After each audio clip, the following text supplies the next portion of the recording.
على رسوله الكريم أما بعد أعوذ بالله من الشيطان الرجيم بسم الله الرحمن الرحيم مثل الذين حملوا التوراة ثم لم يحملوها كمثل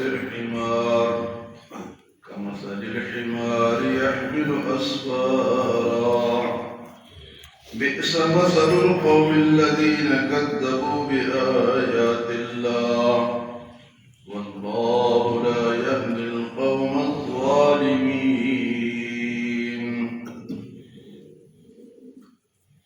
نبی پاک صلی اللہ علیہ وسلم کو اللہ پاک نے مبعوث فرمایا، 4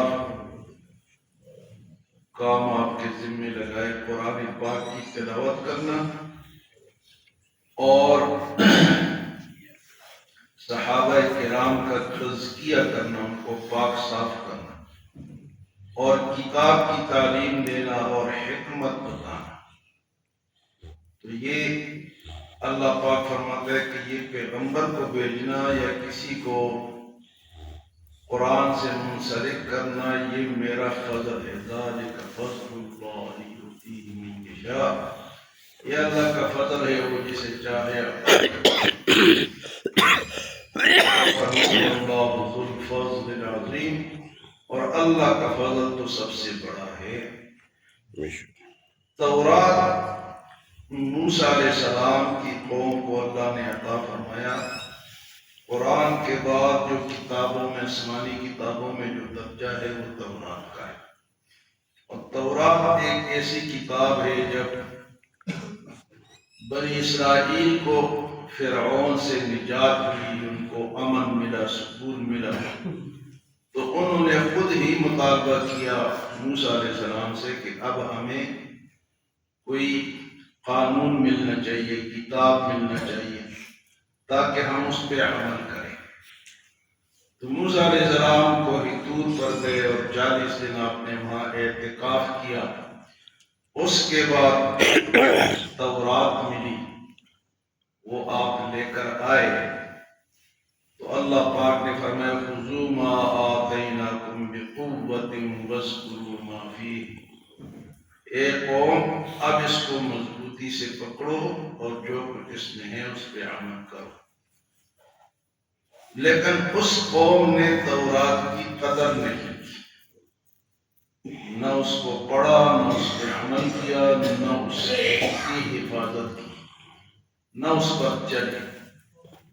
تو جب یہ ہوا تو اللہ پاک نے ان کی مثال یہاں بیان فرمائی کہ ان کی مثال کیسی ہے.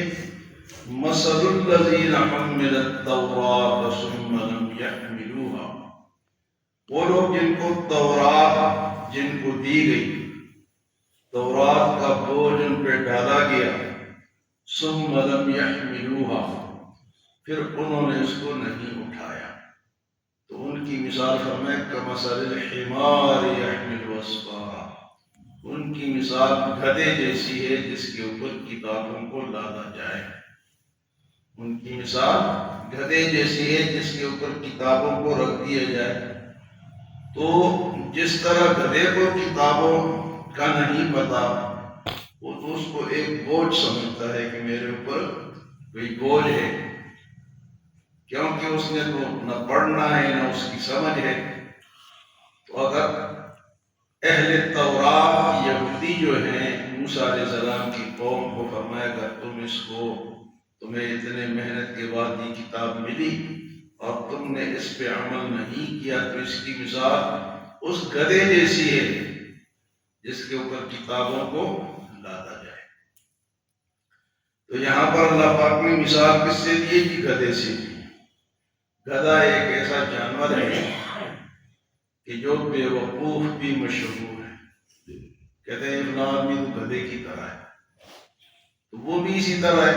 اس پہ بوجھ لا دو، اس کو مارو، بس کام اس سے لو، باقی اس کو کچھ پتا. اور وہ جب آواز نکالتا ہے تو قرآن میں آیا کہ ان انکر الاصوات لصوت الحمیر، سب سے بری آواز جو ہے وہ گدھے کی ہے. فرمایا تم چیخا مت کرو، چیخنے کی ضرورت نہیں ہے، اس کا تو گدا ہے۔ فَإِنَّ أَنكَرَ الْأَصْوَاتِ لَصَوْتُ الْحَمِيرِ۔ تو بعض لوگ چیختے ہیں، بات کرتے ہیں تو چیختے ہیں، بعض علماء بھی تقریر کرتے ہیں تو چیختے ہیں، چیخنے کی ضرورت ہے ہی نہیں۔ فرمایا کہ ان کی مثال گدھے جیسی ہے جس کے اوپر کتابوں کو لادا جائے۔ تو یہ اللہ پاک نے مثال دی ہے۔ اللہ نے کئی جگہ جانوروں کی مثالیں دی ہے۔ کافروں کے لیے اللہ پاک نے مثال دی ہے کہ کافر کس طرح کون ہے، کون سے جانوروں کی طرح ہے۔ اولئک کالانعام بل هم اضل۔ یہ تو جانور ہے بلکہ جانوروں سے بھی بدتر ہے۔ بھئی جانوروں سے بدتر ہو تو بڑے اپنے آپ کو فلاں سمجھتے ہیں۔ اللہ فرماتے ہیں تو جانور ہے۔ بھئی جانور کیوں ہے؟ جانور بھی اپنے مالک کو پہچانتا ہے، اور انسان ہو کہ وہ اللہ کو نہ مانے، اللہ کو نہ پہچانے، تو وہ تو جانوروں سے بھی بدتر ہو گیا۔ جانوروں کو پالو نا تو انسان سے ہل جاتا ہے، اس کی بات کو سمجھتا ہے، ادھر ادھر جاتا ہے، اور انسان ہے، اشرف المخلوقات ہے، اور وہ اللہ کو نہیں پہچاتا، بے شمار دنیا جو ہے وہ کافر ہے، کفر ہے۔ تو ان کو اللہ پاک نے فرمایا اولئک کالانعام۔ ایک شخص کا موسیٰ علیہ السلام کے دور میں بلعم بن باعور، اس علاقے میں موسیٰ علیہ السلام جب تبلیغ کے لیے گئے تو وہاں کا جو بڑا تھا بادشاہ تھا، اس کو خطرہ ہو گیا موسیٰ علیہ السلام یہاں میری بادشاہی ختم ہو جائے گی، اور ان کا ڈنکا بجے گا، ان کا بول بالا ہو جائے گا۔ اور وہ جو بلعم بن باعور تھا وہ نیک آدمی تھا، وہ جو بھی دعا کرتا تھا وہ قبول ہوتی تھی۔ تو وہ بادشاہ اس کے پاس گیا کہ دعا موسیٰ علیہ السلام ختم ہو جائے، تباہ ہو جائے، یہاں سے چلے جائے۔ اس نے تو پہلے بڑا انکار کیا کہ نہیں میں یہ نہیں کر سکتا، لیکن پھر اس کو لالچ دی، پیسے دیے، عورت کا لالچ دیا تو وہ مان گیا۔ تو اس نے جب بد دعا کی تو اس کا اثر نہیں ہوا، بلکہ اس کی زبان باہر نکل آئی۔ تو اس کے لیے اللہ پاک نے مثلہ کمثل الکلب، اس کی مثال تو کتے کی طرح ہے۔ کتے کو بھگاؤ تو تب بھی ہانپتا ہے، اور اگر وہ بیٹھا رہے تو تب بھی ہانپتا ہے۔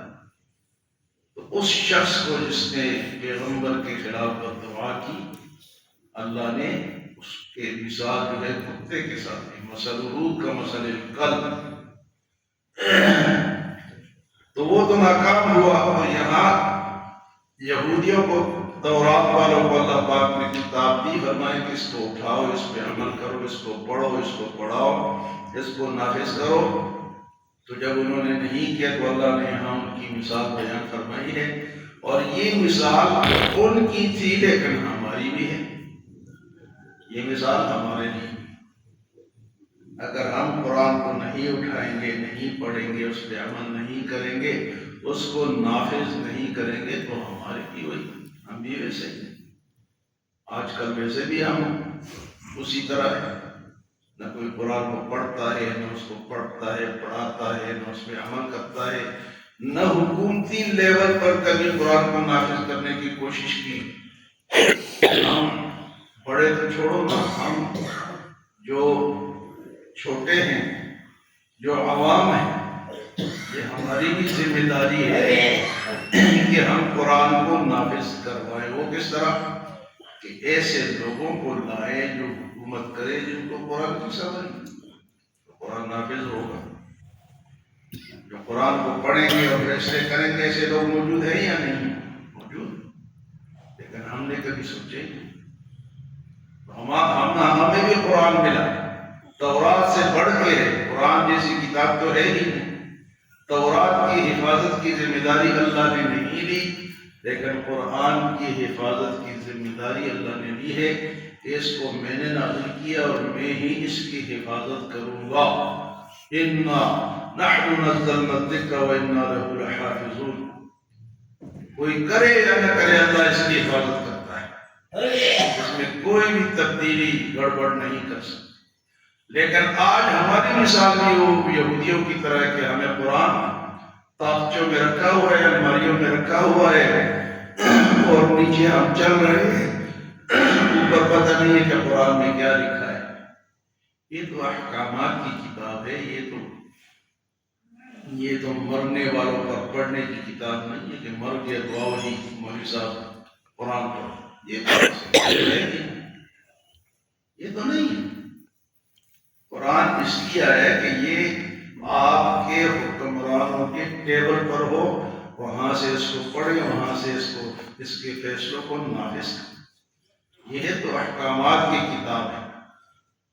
نظام حیات جسے کہتے ہیں کہ حیات جس سے چلے، وہ کیا ہے؟ وہ قرآن چور کے بارے میں، شرابی کے بارے میں، اور بدکار کے بارے میں، ہر گناہگار کا ذکر ہے اس میں، اور ہر نیک لوگوں کا بھی ذکر ہے۔ اور قرآن کو نافذ کس طرح کریں گے؟ ایک جگہ اللہ پاک نے الذین ان مکناہم فی الارض اقاموا الصلاۃ وآتوا الزکاۃ وامروا بالمعروف ونہوا عن المنکر وللہ عاقبۃ الامور، یعنی چار وزارتیں جو وزیر بنتے ہیں، چار وزیروں کا ذکر اللہ نے قرآن میں کی۔ یہ چار وزیر تو ہوں گے ہی ہوں گے۔ الذین ان مکناہم فی الارض، میں جس کو زمین میں حکومت دوں تو وہ چار وزیر بنائے گا۔ اقام الصلاۃ، نماز کا وزیر ہوگا، نماز کے وقت سب مسجد میں ایک وزیر ہوگا نماز کا، دوسرا وزیر ہوگا زکوٰۃ کا، جن جن سے مال ان سے دو اور حکومت اچھے راستوں پہ خرچ کرو۔ دو وزارتیں ہوں گئی، الذین مکناہم اقاموا الصلاۃ وآتوا الزکاۃ وامروا بالمعروف، ان نیکیوں کا حکم کرے۔ آپ کا ٹی وی، آپ کا اخبار، آپ کا سوشل میڈیا، اس پہ نیکیاں ہی نیکیاں ہوں، امروا بالمعروف ہو۔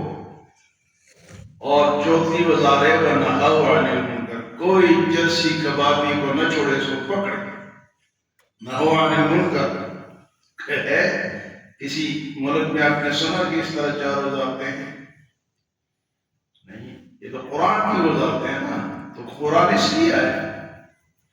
اور پھر اللہ پاک فرماتے ہیں کہ میں نے انسان کو زمین پہ اپنا نائب بنایا ہے، یہ میرا خلیفہ ہے، یہ میرے کام کرے گا۔ اللہ پاک خود نہیں آتے زمین پہ، اس نے ہمیں بنایا ہے۔ وَإِذْ قَالَ رَبُّكَ لِلْمَلَائِكَةِ إِنِّي جَاعِلٌ فِي الْأَرْضِ خَلِيفَةً، یہ میرا خلیفہ ہے زمین پہ۔ تو خلیفہ کا کیا کام ہے؟ وہ کام جو اللہ کرتا ہے، لیکن اللہ خود نہیں آئے گا، تمہیں کرنا پڑے گا، کرو۔ کرتا ہے کوئی؟ ہم سب اللہ کے نائب ہیں، ہمیں اس لیے بھیجا کہ اللہ کی باتوں کو ہم نافذ کریں، اللہ والے کام کریں، لیکن کرتا کوئی نہیں، نہ کسی کو پتہ ہے۔ لوگ سمجھتے کہ میری پارٹی جیت گئی، وہ پارٹیوں کا تمہیں قیامت کے دن پتہ چلے گا کہ تم نے حکومت بنائی کیسی، تم نے قرآن کو نافذ کیوں نہیں کیا، قرآن کو اپنے اوپر کیوں نہیں نافذ کیا۔ تو میری اور آپ سب کی یہ ذمہ داری ہے۔ اگر آپ کا 10 روپے لگے، 100 روپے لگے، آپ کو دوڑنا پڑے، یہ تعاون کرنا پڑے، تو اس قرآن کے لیے کرنا پڑے گا۔ چار وزارتوں کا ذکر قرآن نے خود کیا، اور اللہ پاک فرماتے ہیں کہ یہ میرا خلیفہ ہے زمین پر۔ کون؟ انسان۔ آدم علیہ السلام جب آئے تو خلیفہ بن کر، تو انہوں نے تو قرآن کو نہیں اٹھایا، تو اللہ نے فرمایا تمہاری مثال گدھے کی ہے، اور ہماری مثال ہم بھی اسی طرح ہے، ہماری مثال بھی وہی ہے۔ مثل الذین حملوا التوراۃ، مثال ان لوگوں کی جن کو تورات دیا گیا، ثم لم يحملوها، پھر انہوں نے اس کو نہیں اٹھایا، کمثل الحمار يحمل اسفارا، اس کی مثال گدھے جیسی ہے جس کے اوپر کتابوں کو لادا جائے۔ بئس مثل القوم الذین کذبوا بآیات اللہ، بہت بری مثال ہے اس قوم کی جو اللہ کی آیتوں کو جھٹلاتے ہیں۔ بئس مثل القوم الذين كذبوا بآيات الله والله لا يهدي القوم الظالمين. اور اللہ تو ظالم کو ہدایت نہیں دیتا. یہ جو بڑے بڑے ظالم کرتے ہیں نا، ہم سمجھتے ہیں کہ یار یہ نیکی پہ کیوں نہیں آتے، یار ان کو سمجھ نہیں ہے، ورنہ ان کو ہدایت ہی نہیں دیتا. مزے کریں. اللہ کو ضرورت ہے کسی کی؟ ہمیں ضرورت، چاہے وہ بڑا ہو، چھوٹا ہو، مالدار ہو، غریب ہو، شریف ہو، بدماش ہو، سب کو کس کی ضرورت ہے؟ اللہ کی. واللہ لا یہدی القوم الظالمین. اللہ بے انصافوں کو کبھی ہدایت نہیں دیتا. جتنے بھی ظالم ہیں وہ بے انصاف ہے. اللہ ہمیں عمل اور سمجھ کی